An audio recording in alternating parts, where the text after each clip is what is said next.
Why is everything glass? Whether natural or synthetic, the primary ingredient in glass is silica.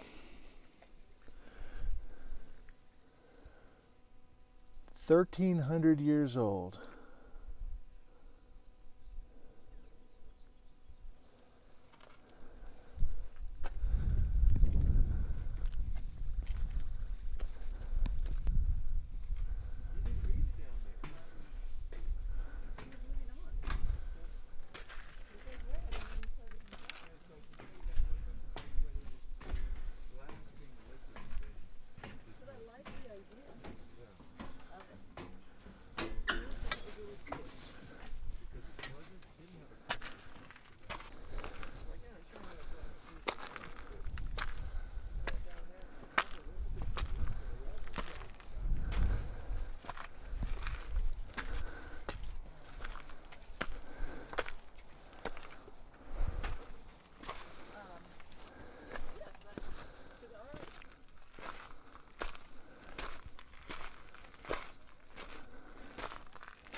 Hey everybody, welcome to Central Oregon and the big Obsidian Flow at Newberry Volcano, south of Bend, Oregon.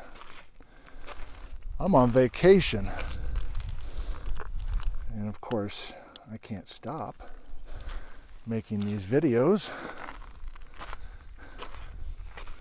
And so today's video is from a novice, me. I don't know hardly anything about the Newberry Volcano or Paulina Lake or explanations for these varied textures within this singular obsidian flow that's 1,300 years old. Oh boy. Oh boy. But it's impressive, I'll give you that. It's impressive.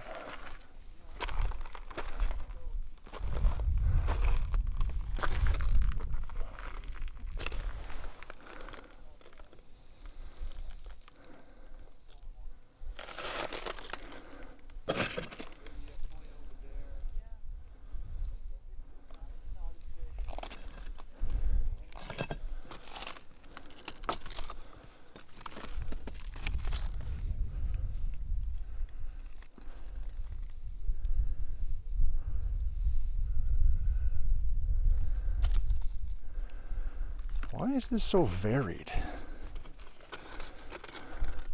Why is there dense glass, like here? And why does that dense glass transition up to this banded vesicular zone? My goodness.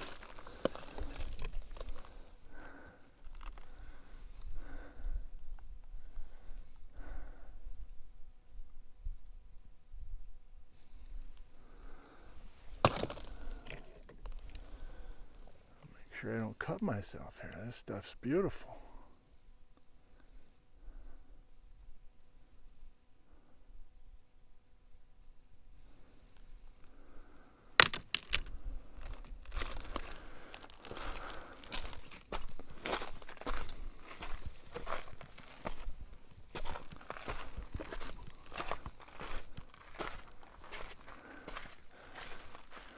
Hi.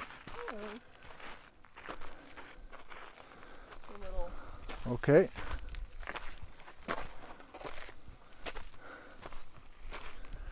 Nice person that I met on the trail.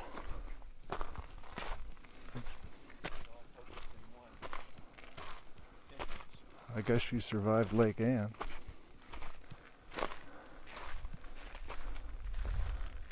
Oh, you're off. You're off. You're totally off. I listened to the request. Scott wants to be on, but Eleanor wants to be off camera, no?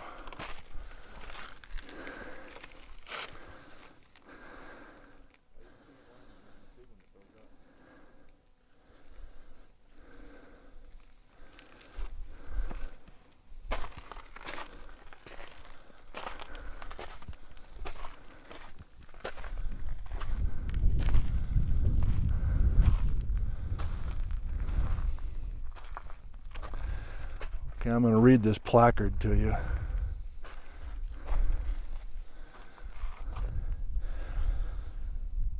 Where people lived near Obsidian, their lives and cultures were transformed. They used and celebrated the glassy gift of volcanoes to manufacture tools, weapons, jewelry, sculptures, and ceremonial objects. To ancient Central American people, the importance of obsidian for the economies was similar to that of steel for the economies of modern industrial nations. Obsidian is rare and found in all places around the world. Obsidian and mythology were powerfully linked. In ancient Mexico, the gentle Aztec god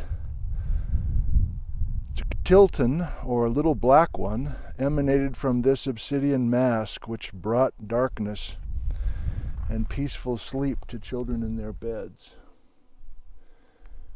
As you come to know a little piece of the planet, even the tiniest rock can become very special to you. Oh, okay.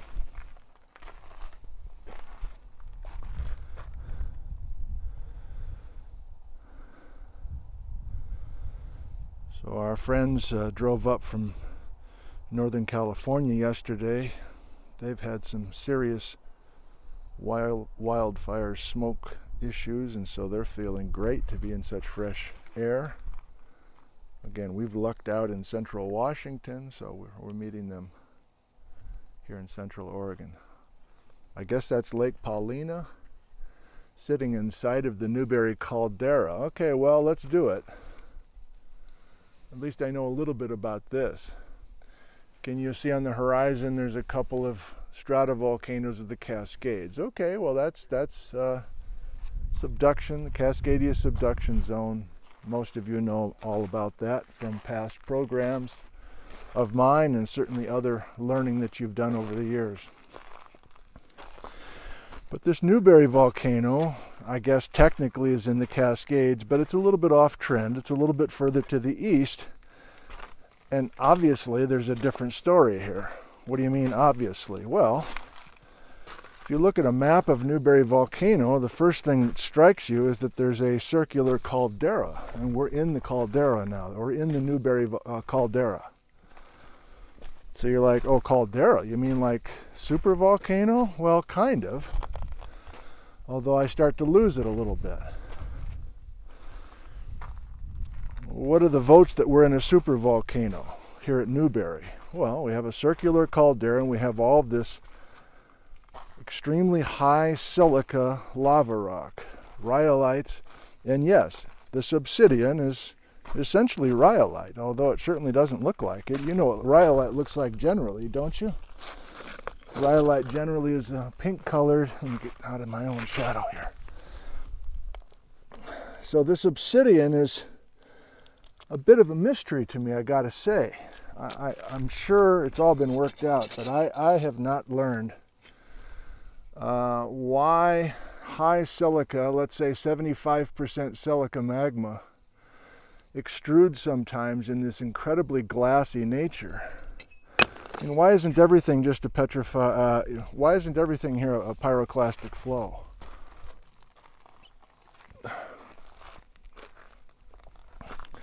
So there are hints of, more than hints, of supervolcano eruption. And yet the mystery is, we're here in the Cascades. So why would we have something that has some similarities to Yellowstone's caldera? Why would we have that in the middle of the Cascade corridor? I don't know. But what I do know is something called the high lava plains volcanic age progression. Have you heard of it? I know very limited things about it. But this Newberry volcano is on trend with this high lava plains age progression. As memory says, and I didn't do my homework, but as memory says, if you look at a map, a geologic map of eastern Oregon, and you look at the age of the volcanic rocks in the high lava plains.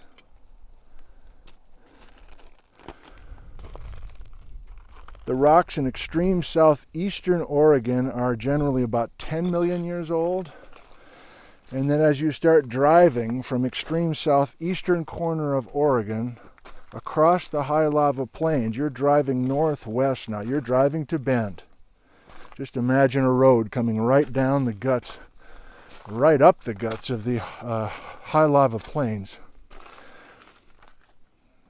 And you're looking at the age of the volcanic rocks. The high lava plains, 10, and then it's 9 million years old. Then it's 8 million years old. 7, 6, 5, 4, 3, 2, 1. And by the time you get here to Newberry, you get this stuff that's younger than 1 million years old.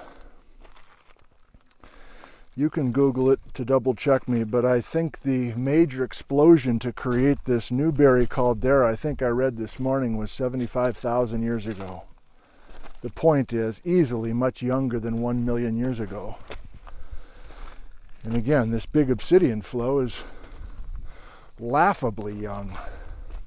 Less than 2,000 years old. In the case here, I guess it's 1,300 years ago to have this obsidian flow. So what I'm getting at is that there's apparently some sort of what appears to be a traveling heat source from southeast Oregon to central Oregon. And that heat source, if you view it as a traveling heat source, is now parked and intersecting with the Cascade stratovolcanoes.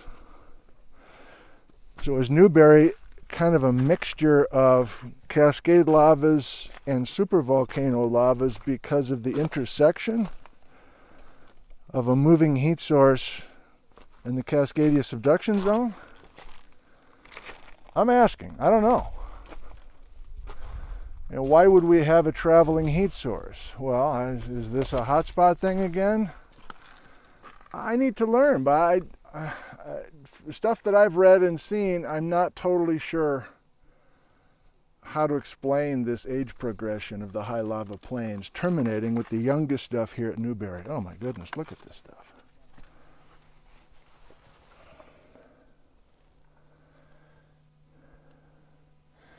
I think it's best to keep my mouth shut, mostly because there are local experts here that know a lot more about this geology. Maybe what I can best offer is simply a chance to observe this very simple little hike. This is a hike that your family can do. Even if you have young kids, they can do this loop. And we're here early enough on a Tuesday morning that we don't have anybody else out here with us, which is the way I like it. I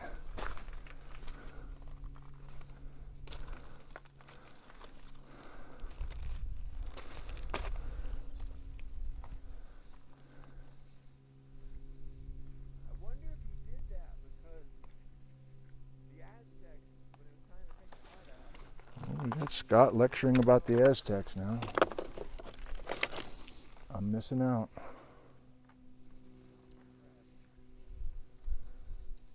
He's a smart guy.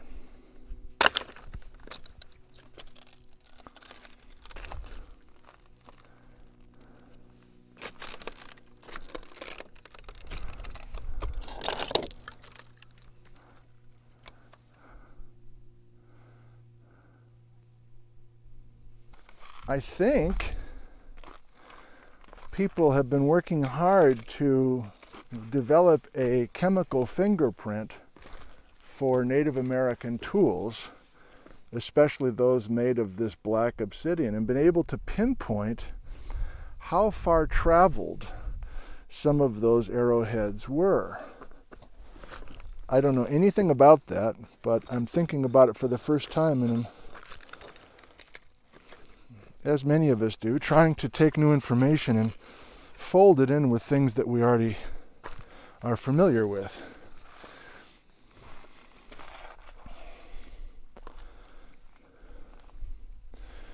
Okay, well, here we go. Let me read this.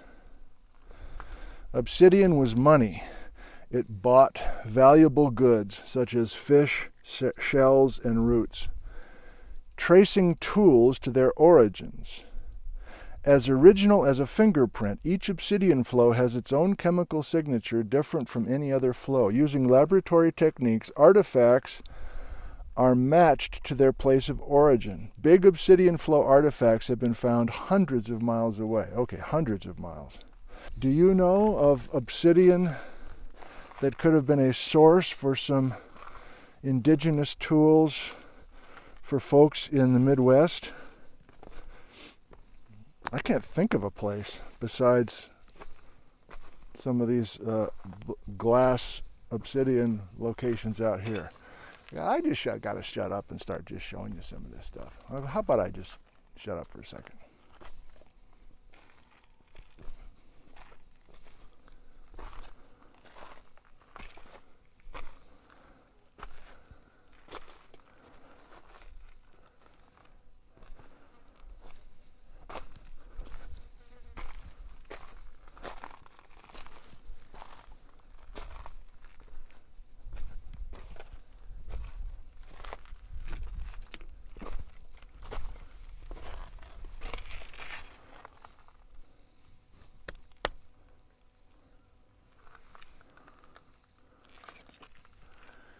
I haven't cut myself yet.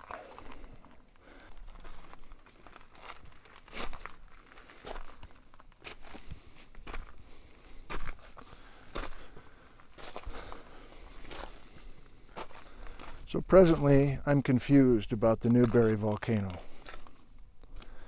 And I think geologists have been confused about the Newberry Volcano for generations. Perhaps major breakthroughs have been made in the last 20 years and I'm out to date, so I need to do some reading. So this video is almost like an introduction for myself to record just some thoughts and some original questions, and then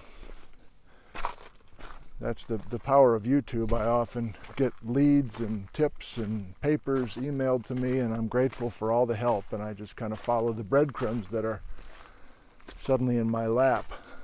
So it's a wonderful thing that way.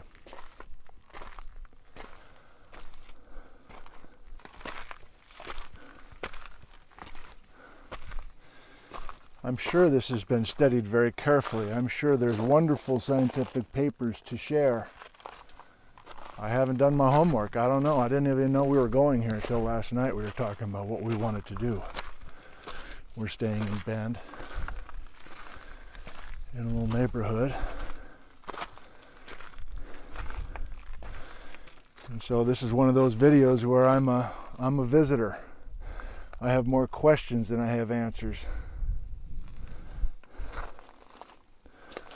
Why does obsidian... You don't need water, do you? Like, to get the lava to quench, to get the high silica lava to not blow up, but to, in other words, not to explode, but instead to kind of extrude in this glassy like texture. Do we really understand that? I mean, at first glance, I guess you go, oh yeah, it's glassy because there was water here. This was some sort of interaction between hot magma coming to the surface and then getting chilled or getting quenched or getting cooled extremely quickly. I think we can all agree it's glassy because the magma was cooled very quickly. I think that's a safe assumption. But what conditions do you need? Or what's special about this portion of the magma chamber as it gets extruded to the surface? What explains this glassy nature? And then why isn't everything glassy? Why is so much of this frothy?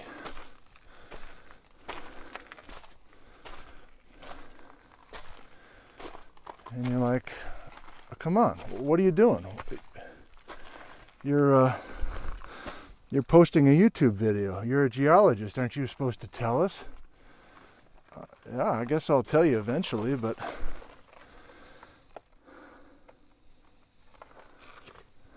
in other words, 5 years from now. I don't know. I need to learn.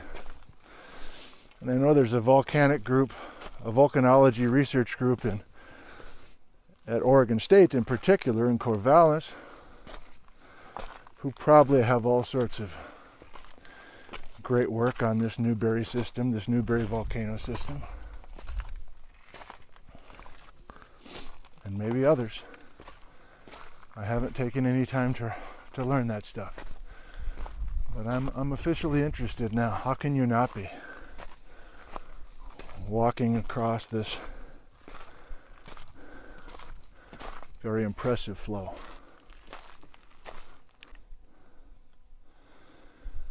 I'm very impressed with the variety of samples that are all sitting here next to each other.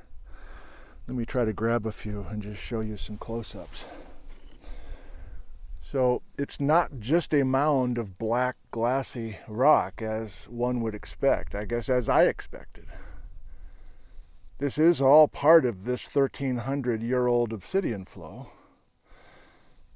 young enough to hardly have any tree cover except for this little guy trying to get rolling. But look.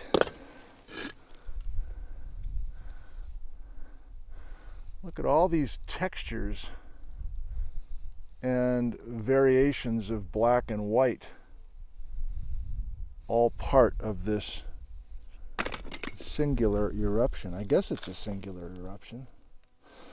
There's so much pore space, there's so much vesicular nature to this stuff that I can lift this with one hand.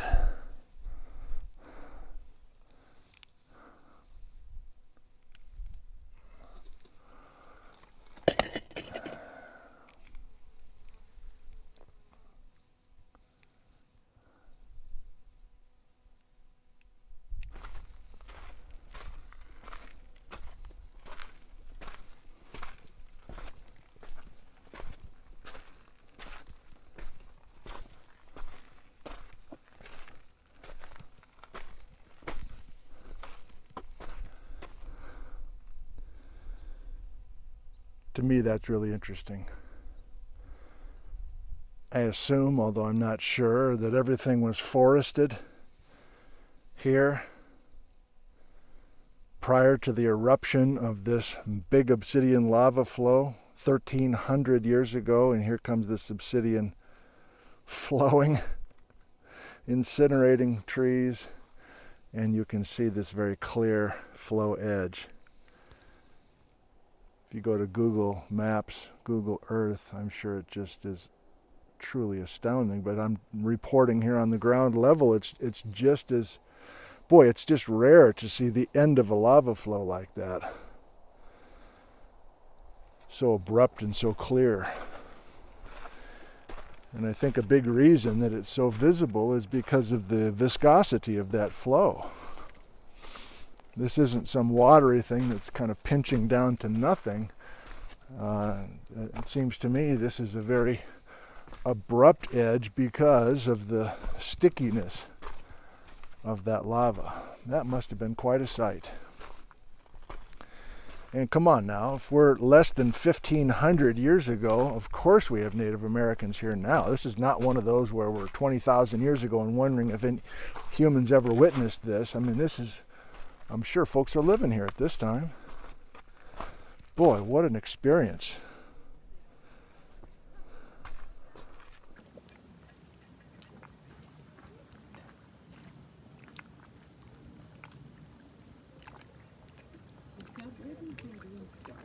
There's the first place we looked, where the boats are.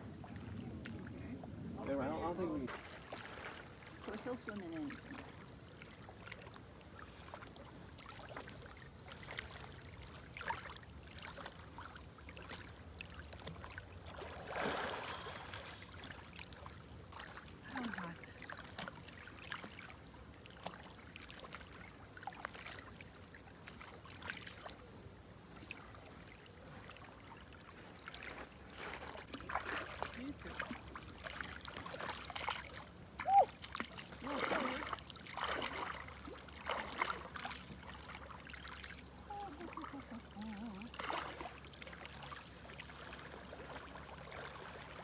Maybe I'll warm up.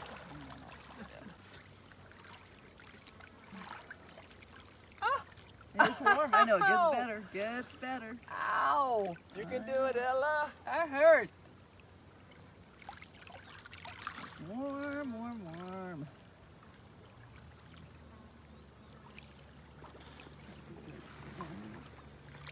Absolutely, it can.